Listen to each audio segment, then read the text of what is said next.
Guys, I grew up in Calvary Baptist Church, and there were like several frameworks worth of idiots that you would kind of get past in between every service.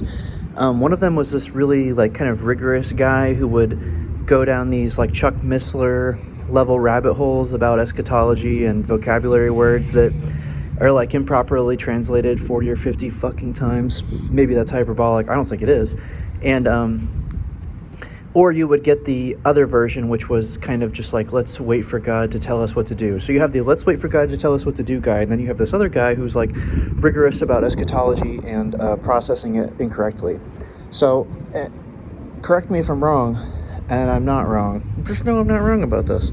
You only have like a couple ways to exist, or you can exist kind of schizophrenically in between several of these ways. You can be like a kind of staunch drone for the empire, with or without religion. Either of those things is going to make it so that whenever you encounter like an upset or an inconsistency in the logic or the rigor of whatever you're fueling your dumbassery with, that once that hits you, you're just going to kind of be quiet. At that point, once you get quiet about something like that, another one of these archetypes is going to probably take over.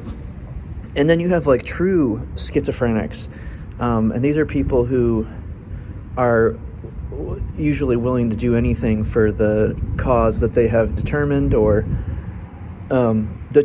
realized as a part of some other grander determination, usually made by another schizophrenic person. Or you have the people whose main mission is to kind of realize something that's wrong with that and then spur away from that and start their own movement. So you have mindless drones and schizophrenic people.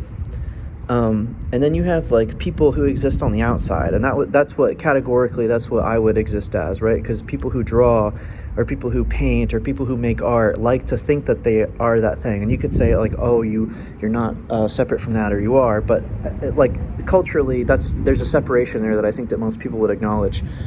Whether or not I actually believe in that, I think that there's a separation there. So you can be one of these kind of like on the outside people, and on the outside people I think are either prone to going mega schizo like these other people, or they can sort of be on the other side, which is let me believe in something until it backfires, and then when it backfires I'm just gonna kind of shut down, go through a period of depression, maybe get addicted to something, and then kind of bounce back maybe as a schizo.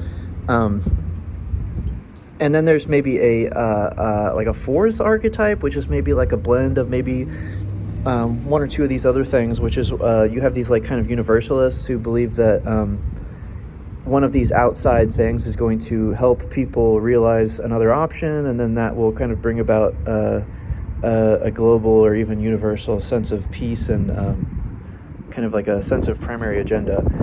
But those people are all schizophrenic too. I mean, you can talk to them for maybe a little bit and you can kind of gauge that. But like I've said before, like I said on my now defunct Instagram, lots of things in the world work very, very, very, very well without them making any sense. A lot of things work very well and they actually make like net negative sense overall. So they don't make any sense, and they still help something function. So, I mean, it's not good. I personally am having a hard time gauging how to talk. Going to work is hard just because, I mean, it's already hard. I mean, you get screwed basically at every angle in America. Obviously not worse than other places, but it's kind of like imagine if the set stopped, the narrative stopped in that moment in Indiana Jones where the ball is rolling towards him and he's like, oh, he gets like a megaphone call and they're like, actually there are people on the other side who are preparing to throw a rope over the ball, and while you're running, just keep running, and while you're running somebody's going to throw this rope over the ball and catch it, so just keep going. And then you like find out that they are actually pushing the ball like as fast as they possibly can. They're pushing the ball for one reason or for many reasons.